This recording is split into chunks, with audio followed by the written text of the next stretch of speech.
민수기 16장의 사건은 그 스토리의 플롯이 향로라는 것을 통해서 전개되고 이루어지고 있습니다. 하나님의 섭리에 반항하는 고라당을 비롯해서 250명의 그 동조 세력이 하나님의 심판을 받는 장면이 전에 본문에 있었고, 그리고 그들이 모두 자기 자신의 향로를 가지고 나와 서 있고, 하나님은 땅을 갈라서 그들을 삼키시고 또 불을 내려서 그 향로를 가지고 나온 250명의 반항 세력을 불로 심판하셨습니다. 그리고 이어지는 이제 오늘 사건은 그럼에도 불구하고 아직 정신 못 차리고 이 모세와 아론을 계속 원망하는 이 백성들을 연병으로 심판하는 그런 장면인데, 모세와 아론은 그 상황 속에 역시 또 엎드려 기도를 하고 아론이 들고 나온 향로를 통해서 그들에게 하나님의 연병이 그치는 용서가 임하게 됩니다. 동일한 향로입니다.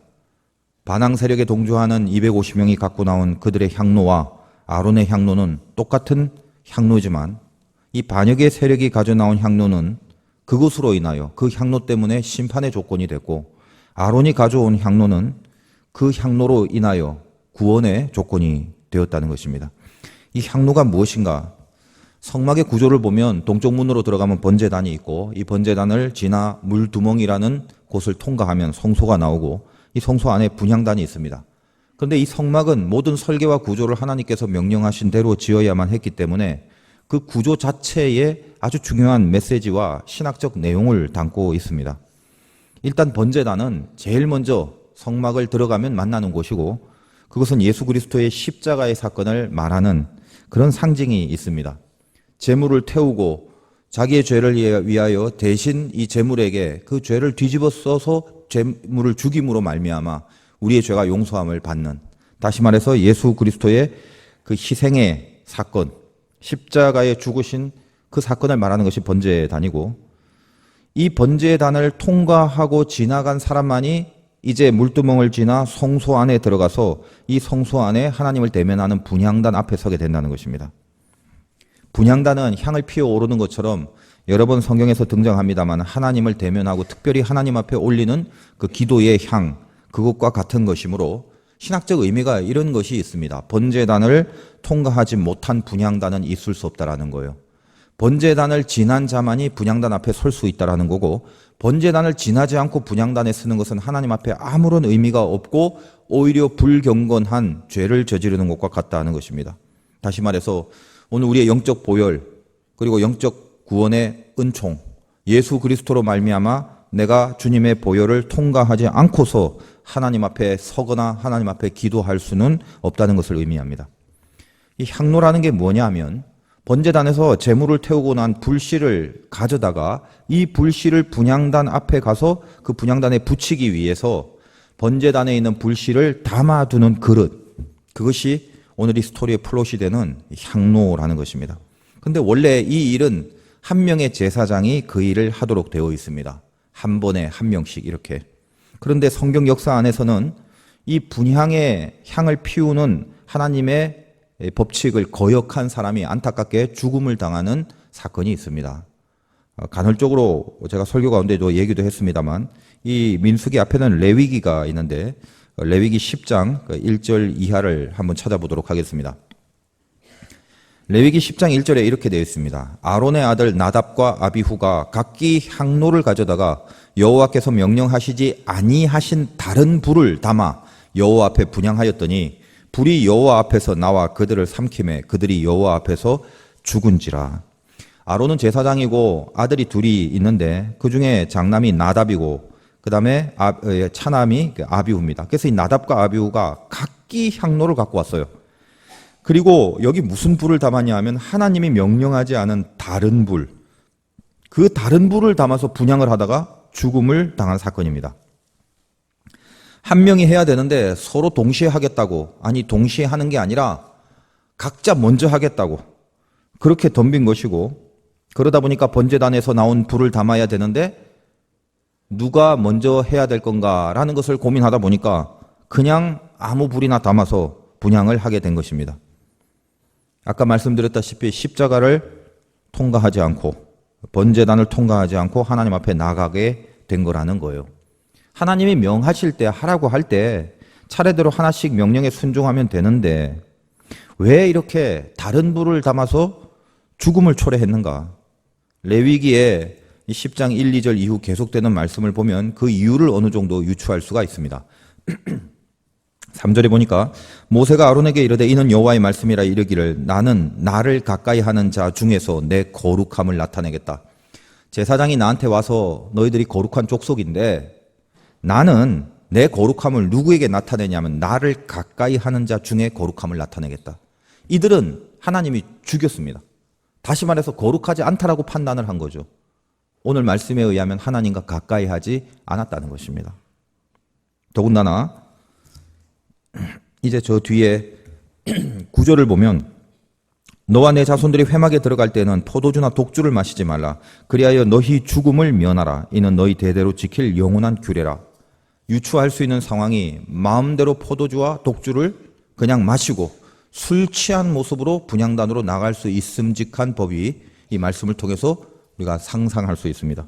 그리고 10절에 그리하여야 너희가 거룩하고 속된 것을 분별하며 부정하고 정한 것을 분별하고 또 나 여호와가 모세를 통하여 모든 규례를 이스라엘 자손에게 가르치리라. 그렇게 되어 있습니다. 종합해보면 이런 말이에요. 나답과 아비후의 죽음은 다른 불을 담아갖고 온 건데 이 다른 불을 담은 근본적인 이유가 뭐냐? 하나님과 가까이 하지 않으면서 종교적인 의식은 다투어 하겠다는 모습으로만 나간 것입니다. 술이나 독주를 먹고 부정한 짓들을 어느 정도 했다는 것도 이 말씀을 통해서 알 수 있어요. 그리고 또 하나 유추할 수 있는 게 하나씩 한 명씩 하면 되는데 누군가 먼저 해서 이 제사장의 권위를 내가 확보해야 된다는 경쟁심이 생기고 그러다 보니까 이 자기들의 종교적인 의식이 근본적으로 지금 누구 앞에서 해야 되며 무엇을 위해서 해야 되는가에 대한 본질이 다 사라져 버리게 된 것이죠. 그 안에 악한 것들이 그때부터 들어가 버려서 저들의 중심 속에서 하나님은 완전히 다 사라져 버렸습니다. 그것이 이 다른 불의 정체라는 것입니다. 우리는 여기 오늘 앉아서 다 예배를 드립니다. 왕 같은 제사장으로 부름받아 이곳에 있습니다. 다시 말해서 저와 여러분 모두에게는 오늘 이 민수기에서 나오는 것처럼 각자의 향로가 다 있습니다. 지금 내 자체가 하나님의 향로란 말입니다. 번제단에 불을 담아서 분향단으로 가서 옮겨야 될 사람으로 불림을 받았습니다. 십자가에 대신 죽으신 그 피의 은혜를 그걸 담아서 나를 위하여 죽으신 그 보혈의 은총과 그 희생의 그 마음을 그 사랑을 담아서 성소에 들어가 하나님 앞에 서서 기도를 해야 될 사람으로 여기에 지금 앉아 있습니다. 근데 저와 여러분이 가지고 있는 향로를 오늘 이 예배를 가운데 가만히 한번 살펴보시기 바랍니다. 우리가 갖고 있는 이 나의 향로 안에는 무슨 불이 담겨져 있는가? 과연 번제단에서 담은 그 불이 맞습니까? 우리가 갖고 있는 향로 안에 나를 위하여 죽으신 이 주님의 피가 담긴 그 번제단의 불이 과연 내 향로 안에 있는지 살펴보자는 것입니다. 만약 그 불이 아니라면, 딴 불이라면 오늘 250명의 고라당을 지지하는 그리고 반항과 반역의 그 모습으로 일어났던 이 세력들이 갖고 있는 그 불일지도 모른다는 것입니다. 오늘 본문 읽었던 16장 37절을 보겠습니다. 너는 제사장 아론의 아들 엘르아살에게 명령하여 붙는 불 가운데에서 향로를 가져다가 그 불을 다른 곳에 쏟으라. 그 향로는 거룩함이니라.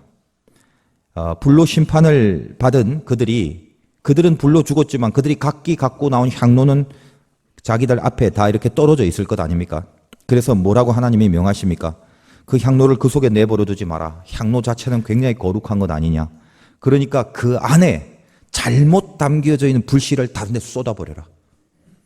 그 안에 있는 불씨가 번제단에 불여야만 되는데 그렇지 않은 불들이니까 이거는 하나님이 인정하지 않은 거니까 향로 안에 불들을 다 쏟아버리라고 얘기를 해요. 그리고 그것을 다 모아서 향로는 노수로 만들었기 때문에 그거를 두드려 펴서 분향단 주변을 다 둘러싸는 철판을 만들라고 그럽니다. 38절의 말씀입니다. 사람들은 범죄하여 그들의 생명을 스스로 해하였거니와 그들이 향로를 여호와 앞에 드렸으므로 그 향로가 거룩하게 되었나니 그 향로를 쳐서 제단을 쌓는 철판을 만들라. 이스라엘 자손에게 표가 되리라.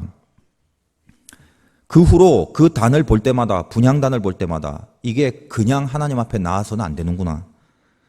그 철판을 보면서 이 교훈을 절대 잊지 말고 오늘 이 잘못된 불을 담아온 이 하나님 앞에 반역한 세력들의 이 심판받은 자들의 행보를 너희들은 두고두고 절대 따라가지 말라라는 교훈으로 이런 조치를 취하시는 것입니다. 우리는 어느 정도 다 신앙생활을 하고 이제 교회에 좀 익숙해진 사람이라면 거의 모두가 우리 자신의 향로를 가지고 분향단으로 가서 분향하는 것을 귀하게 여기고 거기에 대한 열심도 있고 또 그걸 섬기고자 하는 애착도 분명히 있습니다. 누가 먼저 가기 전에 차라리 내가 먼저 가서 그래서 분향을 하면 뭔가 더 영광스럽고 뭔가 더 우리 교회 안에서, 교계 안에서 좀 더 승리한 것 같고 성공한 것 같고 출세한 것 같은 그런 마음이 들기도 합니다. 남을 시키는 것보다 그 분향단의 향을 피우는 것은 어떤 땀을 흘리는 것도 아니며 자기를 희생해야 되는 것도 아니기 때문에 남이 그거 하고 내가 남에게 그 일을 시키는 것보다는 분향단 향 피우는 것 자체는 어려운 게 아니니까 얼른 내가 먼저 분향단에 가서 향을 탁 지피면 내가 제사장 같이 많은 사람들의 리더로 역임을 받으니까 거기에 대한 열심, 그러고 싶은 나의 인간적 사심이 은근히 쌓이고 쌓여서 이제 내 안에 내가 갖고 있는 향로 안에 불이 나를 위하여 대신 죽으신 그 값진 희생의 그 보혈의 불인지 아니면 성경에서 오늘 지적받은 그 다른 불, 그 추악한 다른 불인지 이제 우리는 어느덧 그걸 아랑곳하지 않게 되어버렸다는 것입니다. 그냥 분향단으로 어떻게만 가면 어떻게 해서든지 거기 가서 향만 피우는 모습만 있으면 다른 사람들보다는 내가 더 두드러지게 가서 그 분향을 하기만 하면 그것이 나에게 종교적인 만족을 주거나 다른 사람들에게 뭔가 높이 보이게 되는 자기 만족의 수준으로 전락을 해버린 것입니다. 저는 이 말씀 앞에서 어젯밤 내내 묵상하며 나름대로의 몸부림이 있었어요. 저는 더더군다나 목회자인데 그래서 분향에 대한 첫 번째 책임이 있는데 과연 내 향로에 내가 담고 있는 불의 정체가 뭔가라는 것을 이 말씀을 통해서 조명을 해봅니다. 정말 나는 진짜 번제단의 불이 내 안에 들어가 있는 게 맞는지 아니면 뭔가 다른 불을 여전히 담고 있는지. 사람들은, 교인들은, 그리고 나를 보는 모든 인간들은요, 내 향로 안에 불의 정체가 뭔지 아무도 모릅니다. 불은 다 불이니까요. 그것이 어떤 열심이든, 어떤 헌신이든, 어떤 노력이든 다 불이니까 그게 어떤 불인지, 번제단의 불인지, 다른 불인지 아무도 모릅니다. 오직 하나님만이 그 불의 본질을 봅니다. 나는 무슨 불이던가 곰곰이 생각해보고 다시 저는 이 말씀 앞에서 저의 영을 이 성막의 동쪽 바깥으로 던져 다시 동쪽 문으로 돌려 들어가 그 안에 처음 만나는 번제단 앞에 서봤습니다. 나를 위하여 대신 죽으신 주님, 그 희생이, 그 처절한 희생의 보혈이 지금 내가 숨을 쉬는 이유인데 나는 내 안에 다른 불을 다 버리기를 하나님 앞에 간구하면서 예수의 불씨를, 이 번제단의 불씨를 다시 깨끗하게 담아달라는 그런 기도와 간구도 해보았습니다. 우리는 여전히 정신 차리고 보면 하나님 앞에 나아가는 향로 안에 번제단의 불이 아니라 다른 불로 가득할 때를 보게 됩니다. 제가 목사 안수를 받고 군목으로 파송을 받기 때문에 다른 동기들보다는 일찍 안수를 받았고 그 동기들의 모임 속에는 이제 군목으로 안수를 받은 사람과 아직 미처 그 과정이 끝나지 않아서 전도사로 안수받지 못한 동기들도 이제 있었습니다. 오래된 이야기인데 근데 뭐 어쩌다가 제가 모임에 참석을 하게 됐는데 그때 이제 안수를 받고 난 제 동기 목사님이 그 아직 받지 못한 전도사한테 자기 가방을 툭 던지면서 야, 전도사가 목사님 가방 들고 다녀야지 그런 말을 하더라는 것입니다. 물론 우리는 다 웃었어요. 왜냐하면 그게 농담인 줄 알기 때문에 다 그냥 웃고 말았습니다. 근데 이상하게 그 장면이 잊혀지지도 않고 왠지 그때 좀 가슴이 징한 아픔이 있었어요. 그리고 그 가방을 턱 하고 받은 그 전도사 동기도 그냥 멀쓱하니 웃으며 그 농담을, 그 상황을 인정하는 그 얼굴이 여전히 생각나서 왠지 좀 서글픔이 있습니다. 다 알아요. 그게 농담인 줄. 그리고 웃어 넘길 일이라는 거 다 압니다. 저도 웃었으니까요. 그런데 그런 것이 농담이 될 만한 그 밑바닥에 깔린 심리가 무엇입니까? 내가 분향단에 향을 피울 사람이니까 너는 내 밑에 있어라. 그래야 마땅하다. 이거 아닙니까? 내가 너보다 나이는 같아도 더 빨랐으니까 너는 내 밑이다. 그거 아닙니까? 이건 세상에 있는 원리예요. 근데 이 세상에 있는 원리가 말로는 교회 안에 세속적인 게 들어오면 안 된다. 세상 것이 교회 안에 들어오면 안 된다라고 수없이 재단에서 외쳐대고 수없이 그런 말을 합니다만 이미 우리도 모르게 우리 안에 이 세상이, 이 세상적 원리가 너무 깊이 박혀버렸어요. 이제는 그거를 뺄 수가 없습니다. 뭐가 세상적인 원리인지 파악할 변별력도 상실해버렸어요.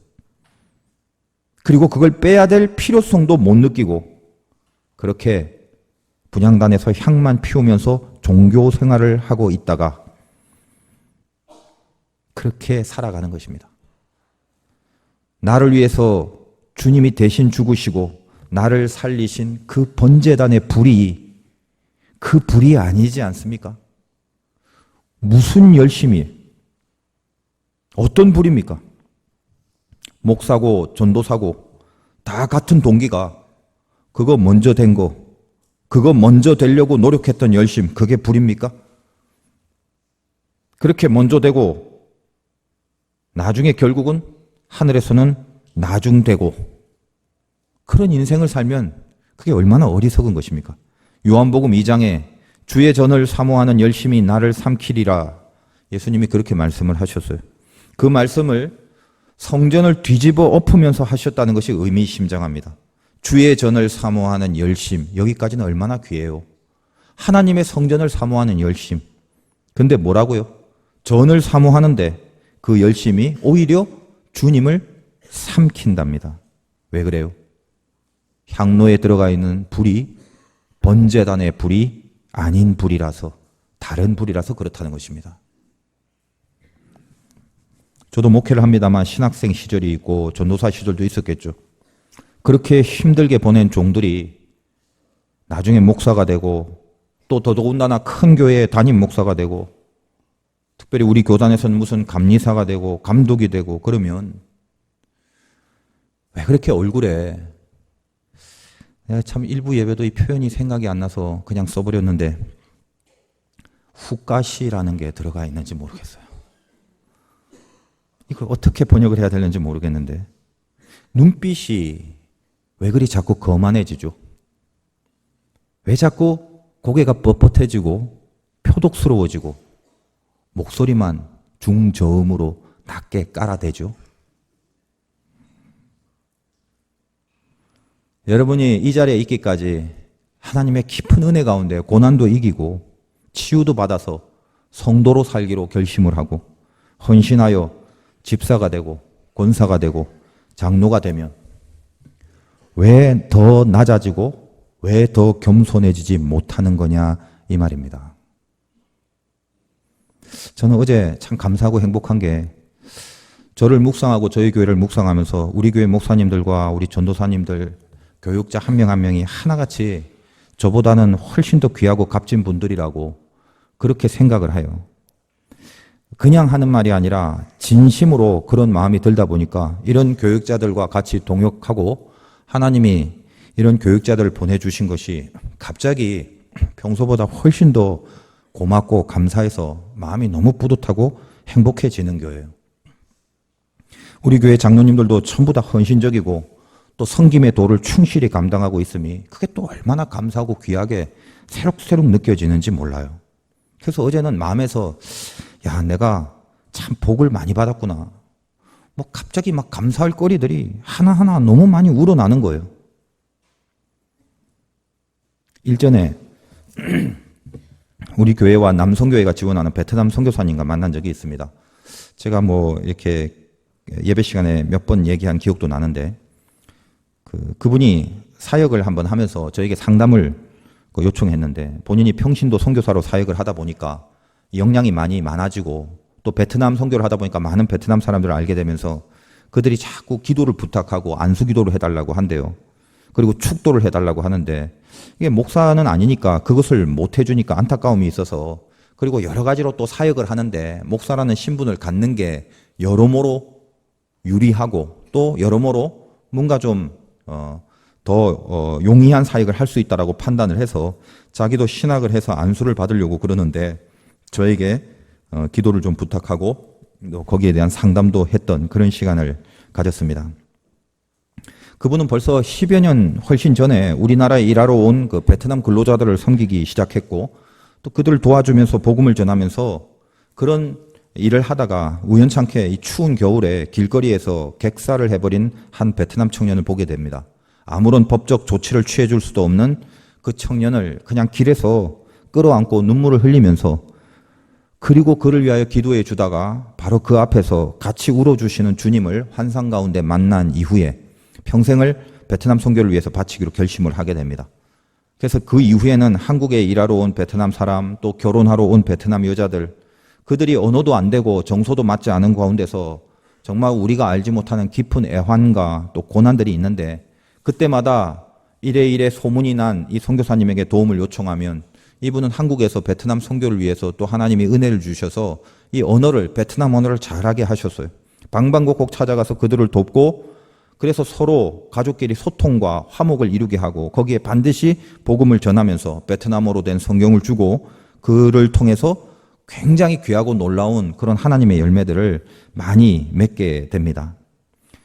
일전에도 몇 번 말했다시피 공산당이었던 한 청년이 우리나라에 일을 하러 왔다가 이 선교사님을 통해서 복음을 받아들이고 지금은 신학교에 가서 거기서 이제 전도사로서 주님의 종으로 교회 사역을 담당하며 한 마을의 정신적 지주였던 수백 명의 제자를 둔 무당이 이 복음의 말씀 한마디를 전화로 받아들여서 그 자리에서 변화가 되고 그 집의 신당을 다 헐어버리고 십자가를 세우고 교회를 세우게 됩니다.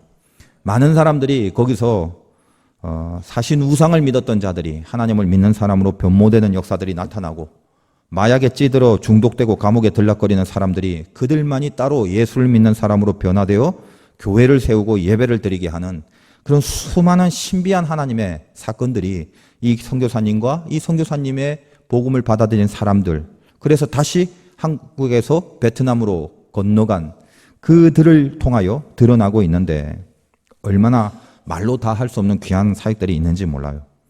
저는 그분을 보면서 제 자신이 얼마나 죄송하고 미안한지 볼 때마다 그런 마음이 드는 거예요. 근데 제가 그때 목사가 되었으면 좋겠다라고 저에게 상담을 요청하신 그 선교사님께 이렇게 얘기를 했습니다. 선교사님, 목사가 된다는 것 자체는 그렇게 중요하지 않습니다. 남들은 할 일이 아직 없고 사역지가 아직 없고 뭘 해야 되는지 몰라서 일단 목사가 돼서 목사라는 신분이 되어야 뭔가 교회도 갈 수 있고 교회도 맡을 수 있고 선교사로 나가기도 하고 그러지만 이미 선교사님은 하나님이 직접 사용하시고 직접 움직여 주시니까 목사라는 신분이 아니라도 아니 선교사님 앞에 있는 저보다 수백 배 많은 주님의 존귀한 사역을 감당하고 있지 않습니까? 저는 사실 깊은 곳에 선교사님을 오히려 부러워하는 마음이 있습니다. 저로서는 도무지 감당하지 못할 사역을 하나님이 이렇게 시키시지 않습니까? 그거 뭐 콕 머리에 이렇게 손을 얹고 안수기도 꼭 못해드리면 어떻습니까? 선교사님을 만나서 기도를 요청하는 사람마다 그때 그 옛날 그 길에서 죽은 그 청년을 끌어안고 울며 기도한 것 같이 그렇게 주님의 마음으로 끌어안고 눈물로 기도해 주시는 그 기도가 수백 번의 안수 기도보다 더 뜨거운 주님의 기도가 아니겠습니까? 저는 선교사님의 그 순결한 사역이 행여 때묻지 않기를 바랍니다.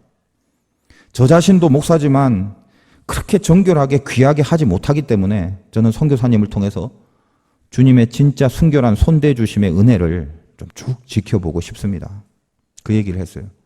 그때 그분이 눈을 지그시 감고 한참을 있다가 저에게 말씀하시기를, 목사님을 통해서 주님의 말씀을 들었다고, 이름 없이 빛도 없이 섬길 거라는 초심이 그게 흔들려 버린 것을 주님이 깨닫게 해주셨다고, 평생 평신도 선교사로 섬기겠다고 하면서 그 등록했던 신학교를 포기하셨습니다. 그래서 제가 그렇게 말했어요. 선교사님은 저보다 수백 배 귀한 분인 거, 그것만큼은 분명합니다. 그것만큼은 너무나도 분명합니다. 그래서 제가 바라기는 저에게도 늘 도전이 되는 그런 종으로, 그런 사역자로 살아달라고, 제가 선교사님 볼 때마다 늘 죄송하지만 힘을 얻고 더 도전을 받고 싶다고 그렇게 이야기를 했어요. 오늘 우리가 다 분향단으로 가는 사람들 아닙니까? 분향단으로 다가서는 우리의 향로 안엔 과연 무슨 불이 담겨져 있습니까? 모세와 아론이 간절한 기도로 전멸할 백성들을 하나님이 위기에서 구해줬는데, 이 백성들이 감사는커녕 오늘 본문 41절에 보니까 이튿날 이스라엘 자손의 온 회중이 모세와 아론을 원망하여 이르되 너희가 여호와의 백성을 죽였도다 하고, 모세와 아론을 오히려 원망하고 너희가 백성을 죽였다고 대들기 시작합니다. 이 모습에 하나님의 진노가 맹렬하게 된 거죠. 그냥 진노가 아니라 하나님이 폭발해 버렸어요. 그래서 45절에 이렇게 이야기를 합니다. 너희는 이 회중에서 떠나라. 내가 순식간에 그들을 멸하려 하노라. 순식간에. 더 이상 하나님도 못 참겠다라는 거죠. 근데 여기서 45절 뒤에 순식간에 멸하려 하노라 하심에 그 두 사람이 엎드리니라. 이게 참 이 구절이 얼마나 큰 말씀으로 저에게 와닿는지 몰라요. 이거구나. 하나님의 사람이, 하나님의 종이, 그리고 저는 목사니까 목사가 해야 되는 게 뭐냐? 맡긴 양들을 위하여 엎드리는 거예요. 하나님이 진노하실 정도인데, 하나님이 죽이겠다고 하신 정도인데도 영적인 리더로 사역을 하는 사람들은 그들을 살게 해달라고 엎드리는구나. 제가 은혜가 떨어지거나 체력이 좀 고갈되거나 또 몸이 좀 아프거나 그럴 때가 되면 인간인지라 이 종의 신분, 내가 목자라는 것에 대한 사명을 잊어버리고 내 안에 번제단의 불이 아닌 다른 불을 담고 있는 자신을 발견하게 됩니다. 평생 빚진 자로 살겠다고 결단도 했고 종으로 살겠다고 이 길을 왔는데, 이 불러주신 은혜만 해도 갚을 길이 없는데 종놈이 뭐 그렇게 바라는 게 많은지, 그때그때마다 이 향로에 담은 불이 주님이 날 위해 죽으신 번제단의 불이 아니라 다른 불이라는 걸 그때그때 그 약해질 때마다 보게 됩니다. 저에게 몇몇 목사님들이 이 목회에 대한 상담을 정기적으로 아무튼 무슨 일이 있을 때마다 이렇게 조언을 구하시는 분들이 있어요.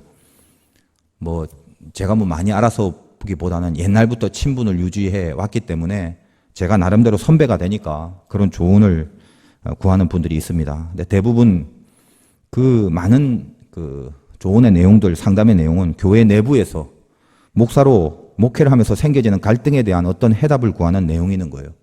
부닥치는 문제도 있고 자기 뜻대로 안 되는 것도 있고 또 자기 마음을 또 몰라주는 교회의 이야기 등등, 또 어떤 속 썩이는 성도의 이야기 다 듣고 보면 참 마음이 안타깝고, 또 그렇게 토로하는 그 목사님들이 뭐 저한테 거짓말하는 건 아니니까 그 마음이 참 아프게 느껴지는 거예요. 그래서 제가 알고 있는 범위에 한해서는 어쨌든 제법 좀 똑부러지게 해법도 주고 또 경험이 있다 보니까 이렇게 하라는 얘기도 하고 또 좋은 목회 기획에 대하여 컨설팅도 한번 가끔씩 해주고 그럽니다. 근데 그렇게 다 해놓고 늘 할까 말까 망설이다가 마지막에 꼭 한마디를 해요. 예를 들면 김 목사, 근데 내가 이렇게 말한 건 원칙이 그렇다는 거야. 원칙이. 그게 원칙적으로는 맞다라는 얘기를 지금 한 거야. 그러나 목사는 똑똑하게 살지 말고 미련하게 사는 게 맞다고 생각한다. 미련하게 용서하고 미련하게 품어주고 미련하게 기도하고 미련하게 다 살려야 돼. 우린 다 종이잖냐. 종은 말이 없어. 오로지 주인의 말씀만 있는 거야. 종은 말로 사는 게 아니라 말씀으로 사는 거야. 그런 이야기를 나눕니다. 그것이 비단 목사에게만 해당하는 이야기일까요? 우리 모두 왕같은 제사장으로 하나님 앞에 살아가면서 우리에게도 있어야 될 마땅한 삶의 내용이 아니겠습니까? 이 원망하는 백성들 앞에서 모세는 아론을 통해서 향로에 불을 담아 그것을 회중에게 가져가서 하나님께 속죄하라고 명합니다. 근데 이 불은 진짜 불이죠. 제단의 불. 이미 노하신 하나님의 진노가 연병으로 막 퍼지고 있을 때 급히 아론은 그 향로를 들고 가져가서 48절에 죽은 자와 산 자 사이에 섰을 때에 연병이 그치니라. 그 향로를 회중의 한가운데 갖고 들어가는 순간 연병으로 죽었던 사람이 끝나고 산 자들이 생기는 그 분기점에 아론이 들고 간 향로가 놓이게 된다는 것입니다. 출애굽한 백성들은 대부분 한번 대충 따져보면 한 200만 정도인데 그중에 오늘 말씀해 보니까 죽은 자가 14,700명이더라. 14,700이 죽고 아론의 향로로 인하여 연병은 그걸로 그치게 됩니다. 아론의 입장에서 보면 이 행위는 어쩌면 생명을 감수한 결단일 수도 있겠죠. 연병이 막 번지고 죽어가는데 그 사이에 들어가서 산자와 죽은 자를 갈라버리는, 그래서 다시 살리게 되는 역할을 아론이 한 것입니다. 마치 주님이 우리 안에 들어와서 우리 대신 우리의 죄를 위하여 대신 죽으시고 우리를 살리신 바로 그 모습과 이 아론의 향로의 모습은 동일한 코드를 갖고 있죠. 저와 여러분의 향로 안에는 무슨 불이 있습니까? 여러분 안에 있는 불이 오늘 예배 가운데 확인되어지는, 그리고 점검해보는 그 시간이 되어야 됩니다. 내 안에 불이 어떤 겁니까? 하나님의 인도하심을 믿지 못하는 그런 고라당의 불이 있습니까? 자기 마음대로 되지 않는다고 못 믿겠다고 의심하는 그런 불신의 불이 혹시 우리 안에 있지 않습니까? 왜 여기까지 와서 우리를 죽이냐고 지금 벌받은 이 백성들의 내용들을 제가 언급하는 것입니다. 왜 우리를 여기까지 와서 죽이냐고. 오늘 우리식으로 표현한다면 왜 예수 믿게 해놓고 왜 교회 다니게 해놓고 일이 이렇게밖에 안 되냐고 저주하고 원망하는 그런 불이 혹시 우리 안에 있지 않습니까? 하나님의 권위와 하나님의 질서를 파괴하고 자기 이기심에 빠져서 자기가 높아져야만 직성이 풀리는 그런 더러운 교만과 반항의 불, 그것이 혹시 우리 안에 있진 않습니까? 그 불을 갖고 지금 분향단에 나온 건 아닙니까? 나를 죽이는, 그래서까지 해야 할 용서를 하나도 하지 않고 내 죄를 끊어내는 결단은 하나도 없이 비판과 비난과 헐뜯는 일만 일삼아서 분열과 갈라짐을 조장하는 마귀의 불을 혹시 담고 있지는 않습니까? 말씀은 어디론가 다 갖다 버리고 하나님이 하라는 뜻 앞에 순종하는 결단은 없는데 이상하게 악한 감정의 기복에만 빠져서 헤어나오지 못하는 귀신의 불은 혹시 우리 안에 없습니까? 그런 불들을 담아가지고 하나님 앞에 나아가는 외적인 모양에만 치우치고 나는 주님의 백성이고 나는 앞선 사람이라는 그렇게 여기는 오만과 어리석음의 불을 갖고 있지는 않습니까? 만약 그렇다면 오늘 우리에게도 이 영적인 연병의 피해를 피할 길은 없을 것입니다. 그 불은 다 다른 불이기 때문에 그렇습니다.